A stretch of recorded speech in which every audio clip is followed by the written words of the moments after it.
Hey, what is up guys? It's your boy Speed here. Today we're back with the Pause 5 tier list. I've decided to separate the support roles. Let's start with Pause 5, probably gonna do Pause 4 tomorrow.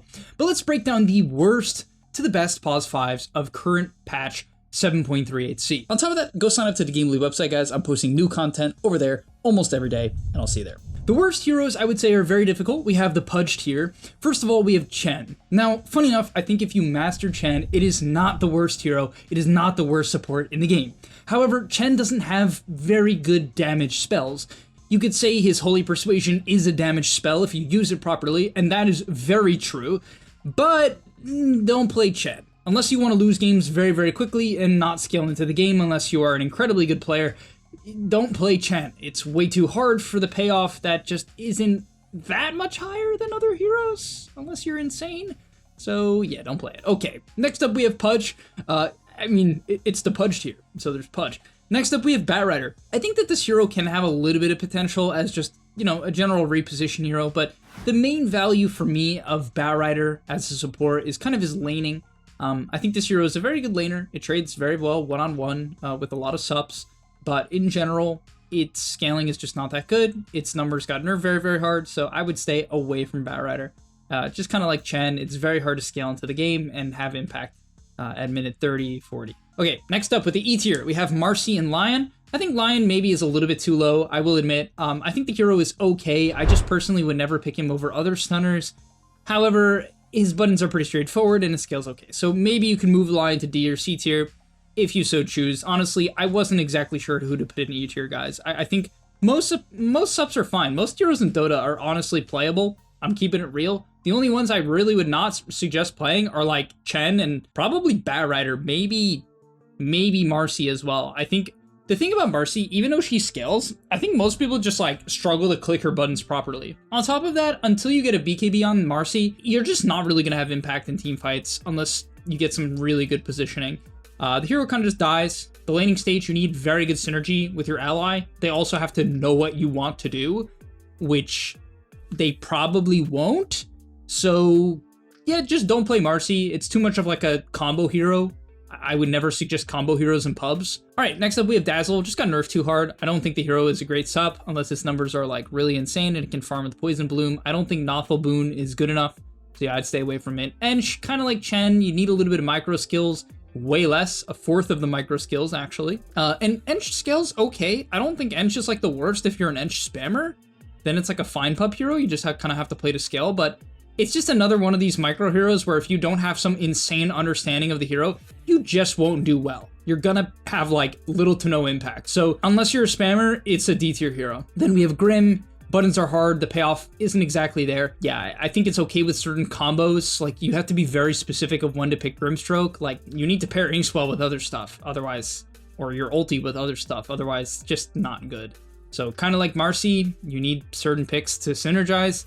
If you don't have them, it's not gonna feel great. Then we have Techies. I think the numbers just aren't there. Ever since they nerfed its attack range, its facets just aren't good enough to make up for it. Like, literally one of its facets is like, hey, your attack range got nerfed.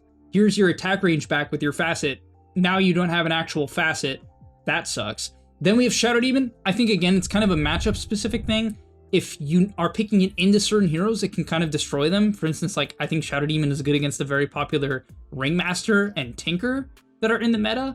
So, like, yeah, it has some good matchups, but it's a pub. You're probably watching this video for ranked. Don't play Shadow Demon. You're probably not going to see your matchup. Then we have Pugna, just a fine hero. Takes towers, decent laner, scales okay, fine, low B tier hero. Numbers are, it's easy to play. Then we have Ogre, talking about easy to play. This hero is just fine. Again, its numbers are not exactly there. I think it's pretty similar to Pugna in a lot of ways, where it's not that this hero is terrible. They didn't nerf it to the ground. It's a B tier hero. Its Ignite is still very good. It has a stun. Bloodlust is just a good ability that helps hyper carry scale, which you'll typically have one per team, if not two in pubs. Classic Wraith King off lanes in the meta right now. And so, yeah, it's like fine, especially if your team is going to be greedy or you think they'll be greedy or you've been having greedy teammates. Just go for the Ogre. Then we have Bane. I think Bane's numbers are actually quite good. I think the Sleepwalk facet is really impressive, actually. If you haven't seen Sleepwalk Bane, I might have to make a video on it. It's pretty interesting. At 110 movement speed, you move the enemy during Nightmare. You can cliff people as it goes over, it literally goes over cliffs, You can completely misposition people. It works on allies, so you can save allies and make them walk towards their tower. It's actually really awesome and very practical. So I think Bane can be a really cool hero if you get a really good understanding of Sleepwalk. Plus, Bane actually scales really well with Aether Lens into Ags. It has some really good timings that actually aren't hard to use. The Ags makes Fiend's Grip a very straightforward ability. Then we have Phoenix. I think Phoenix is much harder to play than like something like Bane, Ogre, or Pugna. However, the scaling of this hero is incredible. It's a hero where if you put time into it, you can have ungodly amounts of impact. Phoenix and his Sunray with Shard is some of the best team fighting in the game. It is some of the highest damage in the game. It is ridiculous what you can do in team fights with this hero. So yeah, I'm a big fan of Phoenix. I think it's just a little bit too hard for most people. They don't know how to use the Sunray. It's a bit mechanical. Hitting the Fire Spirits is weird. Regen is weird on this hero as its abilities literally damage you. So it's a very technical hero, but the payoff is there if you know what you're doing. Next up, we have Crystal Maiden. Crystal Maiden spells are fine. Ever since they gave her Glacial Guard, which is the facet that gives you a barrier when you click Q, the hero became a lot better, mainly because its laning stage became nice. Essentially, if you click Crystal Nova on yourself, it's like a huge barrier. It gives you a bigger amount than it would give to allies, but it's like such a big barrier. It's like 90-ish, where it makes it very hard for enemies to trade into you. And then you just have fine spells. Like, CM just has fine spells. I'm not a fan of playing the hero because I find it to be a little difficult to scale. You kind of have to get into some like, I mean, either you can go two routes. You can go like Aether Lens and try to just cast spells, or you can try to go like Blink BKB, which is just Ags. It's like too much of a meme in my opinion. It's like way too expensive. So yeah, I think the hero's, it's just fine. Not OP, hard to team fight in a lot of games. Then we have Io. I think Io with certain pairings is actually very good in the meta, and I'm a little bit surprised it's not a bit more popular in the pro scene. I think things like Io Razor, Io Gyro, Io Marcy for a couple of the meta pairs can be really, really good, and I'm a little bit surprised that it's not a tad more meta. I think the hero's numbers are fine. It's just kind of got to pair relocate with people who know what they're doing, and that's the biggest drawback for pubs for sure. Then we have Omni Knight. I actually think Omni support is not bad at all. They even recently buffed it, and so it's fine. It just repels people and heals people and clicks ult. Like, it's a fine hero. It does what it used to, just a bit worse. It used to be an S tier support. For most of Dota's history, Omni Knight has been an S or an A tier support. I think it's just a B tier hero now after all of the nerfs. Then we have Winter Wyvern. Talking about scaling, this is maybe the best scaling support in the game. It's up there for sure. The hero's abilities as the game progresses stay strong. Arctic Burn is percentage damage, your E is percentage healing, your ult literally makes people kill each other. The more power they have, the faster they kill their allies. So Wyvern, very good scaling hero, very good spells. The question is, can you do things in the laning stage? Can you have a good lane? Maybe not, but in low MMR, average MMR, it's a lot easier to just get away with weaker laners. You just play her pulls and chill, and you'll probably be alright. The abilities are just a little bit hard to use. Then we have Treant. You don't see Treant in the pro scene right now, but I think the hero's fine. It just got number nerfed hard. It's kind of like Pugna and Ogre, where the heroes are like conceptually nice to have. They just nerfed the Leech Seed a little too much. They nerfed the E. Pretty sure they nerfed the Q too. This hero just got like 40 nerfs in a row. So it's just a B tier hero. Very nice spells, easy to use, easy to play. But yeah, just nerfed too hard. Then we have Disruptor, probably the best catch support in the game, and it does that role very, very well, actually. I think Disruptor, if your team lacks catch, or you're afraid they'll lack catch, is an incredible option. It's not a bad laner, its ulti is very low cooldowns, it's good at setting up kills, and Glimpse is very, very strong if you know what you're doing. Then we have Nature's Prophet, which I think you could argue Prophet is kind of like Ench, where if you don't know what you're doing, you're not going to scale, and that is true. I am biased here. It's my favorite hero. I love playing it Pos 5, but I think Spirit Vessel, Shard NP, or even Mjolnir Rush support NP is incredibly powerful if you min-max the hero. So if you want to put time into something, it's probably NP or one of the S tier heroes, which I'll get into eventually. The ceiling of this hero is incredible. Maybe I'll make a video on the website on it, on everything to min-max, as I play this hero actually a lot in my pubs. Then we have ET. ET scaling, kind of like Winter Wyvern, is nasty good, or Phoenix. These are probably three of the best scaling heroes in the game right now: Phoenix, Wyvern, and ET. I would say some of the S tier supports also fall into that. The A tier is actually not as much, funny enough. Maybe one of them. I would say like ET maybe could be an A tier hero. I think it's especially good if you pick it with pairs. So a couple of heroes I've seen that I really like with it. Number one is Nature's Prophet. So the main thing ET does with his deconstruction facet is amp magic damage. if you have a lot of magic damage, the deconstruction facet goes to work. Basically, when he puts his astral on someone, it reduces their magic resist and keeps reducing it by 1% for every second it's on them. It's really strong. His team fighting, very strong with Echo Stomp and his ulti, and so you want to pick it with like NP. It's very good with Primal Beast. I saw Underlord, which looked really cool because the pit sets up for your Q, and then it repits them, which obviously is pretty cool. So Underlord seems really, really good. It also is just a lot of magic damage. Basically, you want like consistent magic damage that isn't like a burst and then goes away. Because if it's a burst and goes away, it's kind of hard to line it up. But things like Underlord and Sand King, I forgot about that one. That one is really good. It's not like you're gonna miss Sand King's burst damage threshold completely. It's not like Tiny where you might just like blink and miss it. Sand King is going to keep doing magic damage over the course of like 5-6 seconds, you know? Same thing for Underlord, same thing for Primal Beast, you know? Heroes like this are what you want with ET. Then we have Undying. I think this hero is actually just very good. I think even in the pro scene it's underrated. Just has long cooldowns, which can kind of suck. That's the main drawback. But man, this hero's impact, especially in the mid game with its ult and rotting mids, is like insane.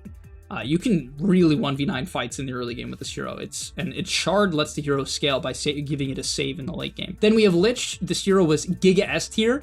Then it got nerfed. So now it was so S tier that even after 14 nerfs, it's still A tier because conceptually the hero is very good. Its abilities just do a lot. It has a stun, team fight, damage against noobs. They just nerfed it a little bit too hard, especially with the E. You know, you can't use abilities during the E anymore. So then we have Abba, kind of same thing, got nerfed to the ground.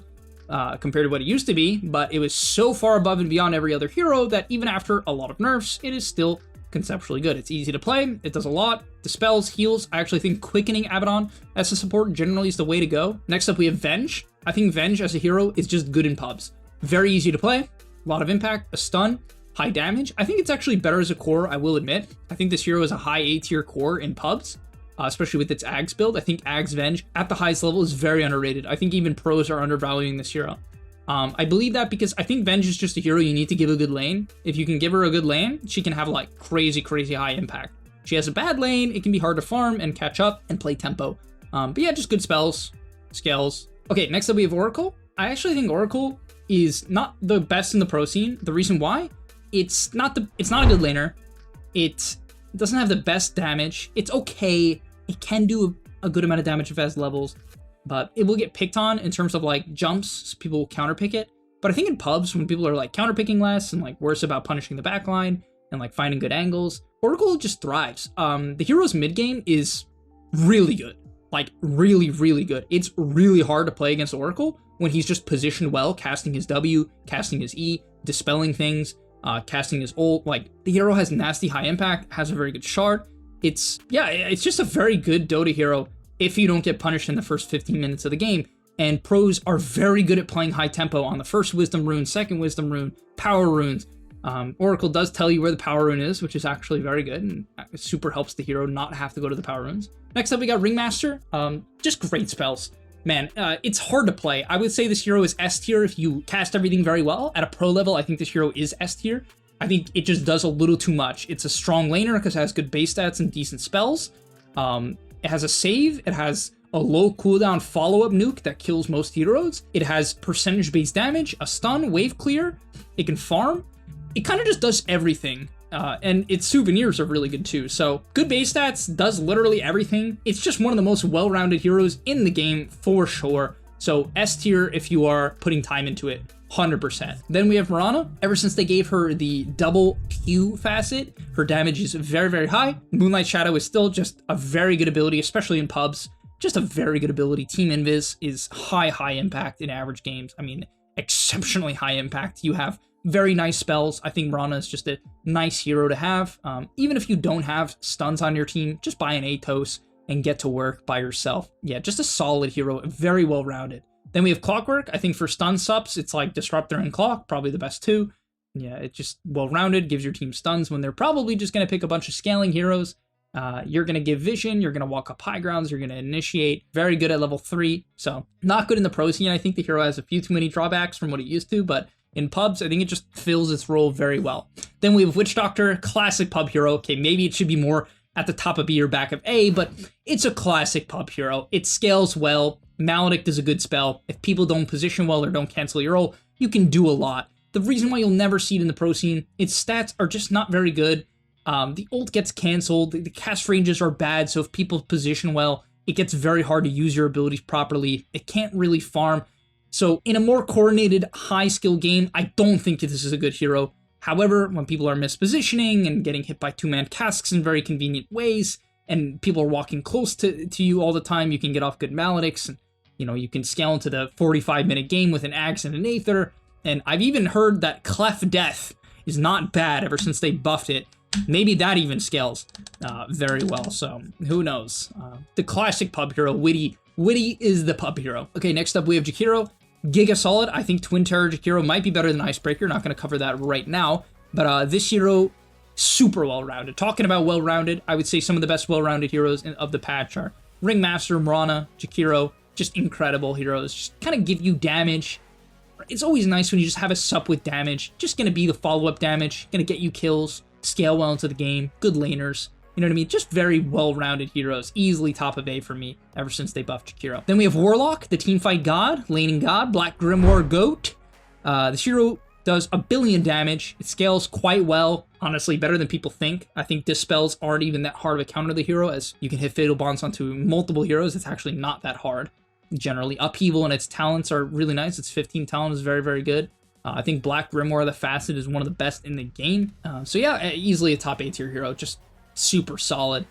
Healing is really useful always. Just very good numbers right now. Then we have Veno in the S tier. Let's go, baby. Veno Jungle. That shit is broken. Let me tell you, it is still broken. It's going to be broken for a long time. People ain't going to give it respect. It's broken. If you haven't played it, you probably shouldn't. Your teammates definitely might buy back. I recently played a Veno Jungle game. Actually, let me pull that shit up. I'll pull it up for you guys right now. Dub. All right, big dub. 20-minute game. All right, we go 2-0-9. Look at this net worth. Boom. We up there. However, my offlaner Marcy, yeah, she's pretty poor. You might be wondering, what items did he buy? Well, he was so tilted that he bought Midas' first item, was 0-5, and proceeded to queue up Phase Boots into Rapier. Thankfully, he did not get to the Rapier. We won the game, and he was like, oh, my team is winning so fast, I'll buy a Vlad's and be useful. So that can happen. But even with this guy being tilted out of his mind and buying a Midas, we won in 20 minutes. Yes, I had Huskar in the Storm. Fine. Little OP. I know the comment section gonna go crazy on that one. Speed, you're stupid. You had a Huskar. Cheese pick. Don't matter. I cook. It's broken.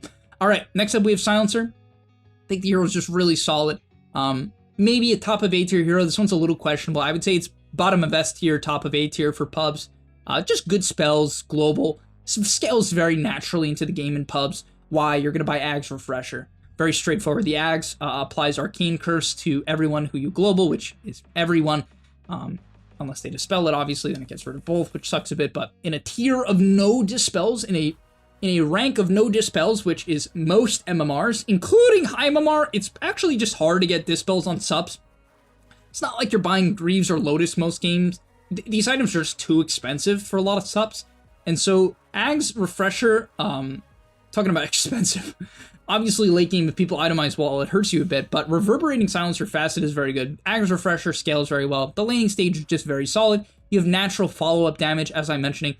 It's very nice to have that. I think a lot of subs kind of just lack it. Heroes like Bane and Omni and Treant, it just sometimes you won't have damage to kill people in the early game, and that can kind of suck. With Silencer, you're just not going to have that problem. All right, next up we have Tinker. I think Tinker is an S tier support. I will stand behind this. It's clear by his win rates and pick rate at the highest level. Might be like Speed. Is this true for average pubs? Nah. I think you'll probably, to be fair, have more success on average with Warlock than Tinker if you are from 0 to 6k MMR on average. Okay, I understand, Jimmy. You're a 4k MMR player and you're the exception and your team is the problem. I get it. You can ignore what I'm saying. I know you're not the problem. It's only your team. But Tinker is a little hard to play.